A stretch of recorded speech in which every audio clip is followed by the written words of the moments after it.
Hello, friends. Today we have a very interesting story to be heard, and that is the story of the great elephant devotee of Lord Gajendra.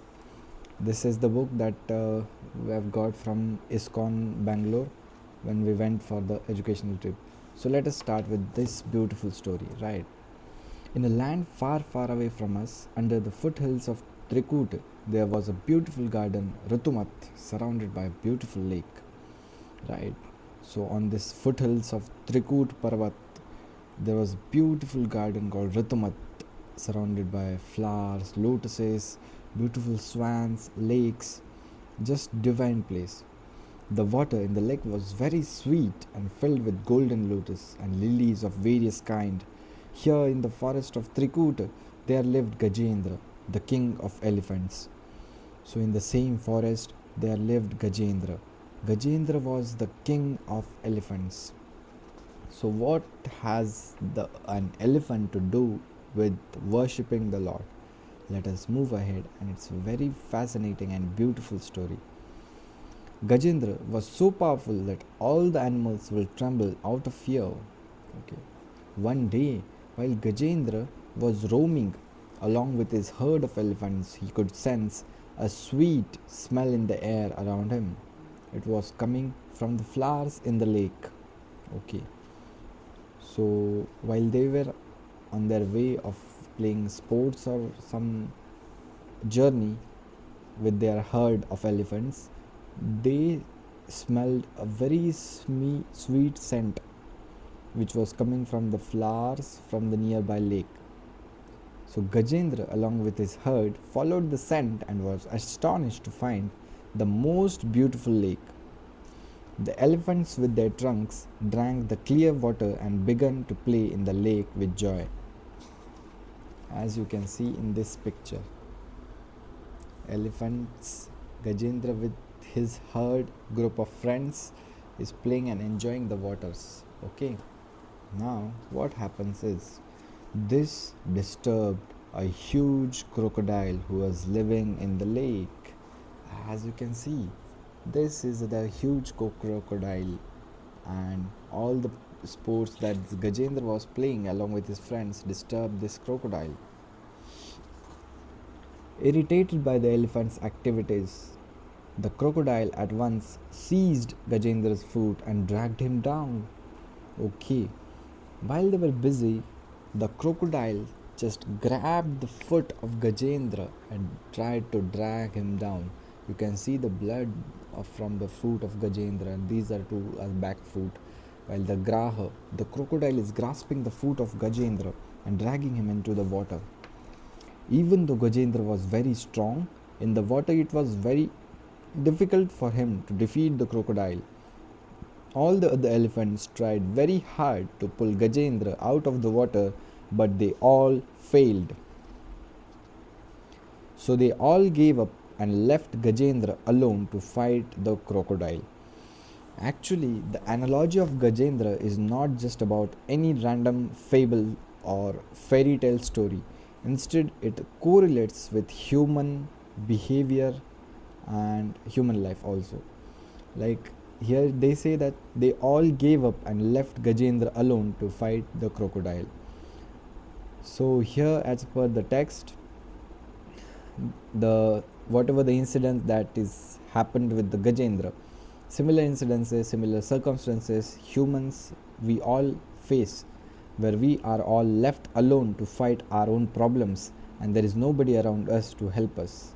And our friends, the closest of family members, the dearest of ones, the loved ones, all of us, sudden they leave us and we are left alone. Believe it or not, now let us move ahead with the story. Believe it or not, for more than 1000 years, Gajendra continued to fight. Even the gods from the heavenly planets were surprised to see this.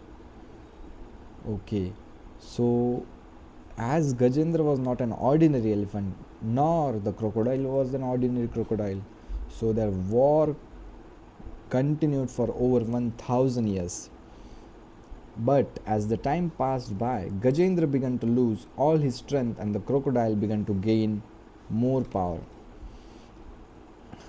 with the passing time, crocodile being the aquatic animal and the Gajendra being a terrestrial animal, the strength of crocodile started increasing, as it was, as we say in the sports, home ground. We have an advantage of the home ground.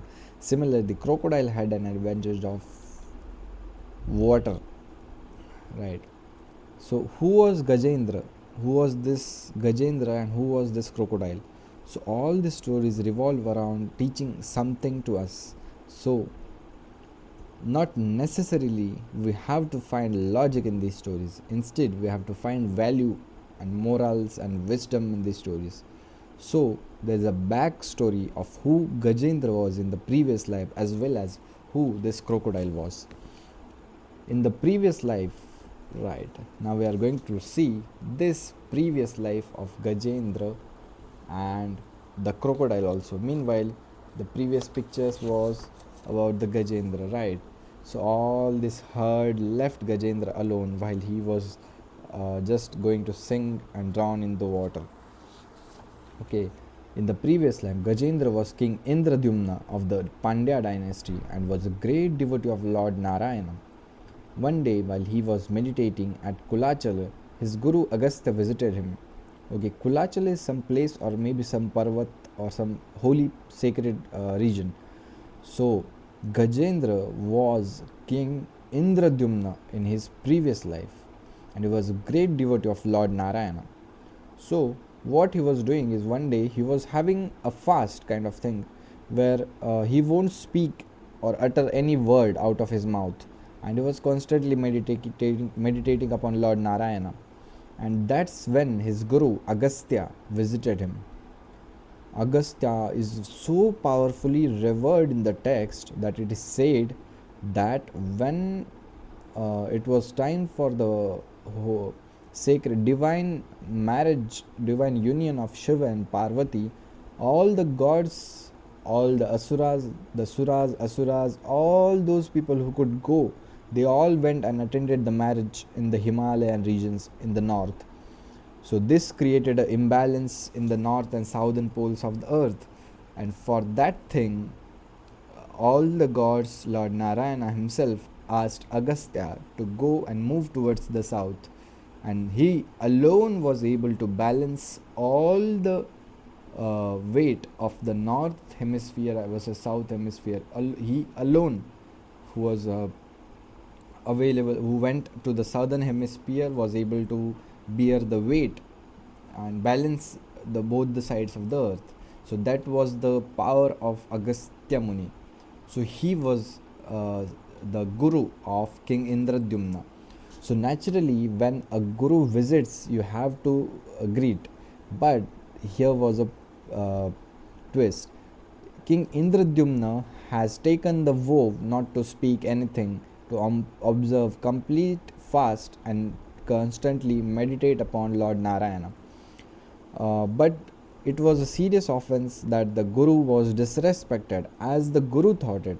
But actually, King Indradyumna was busy with meditation. So, he was so immersed in his meditation that he failed to realize that sage Agastya had came. Angered by the king's behavior, Agastya cursed him to be born as an elephant.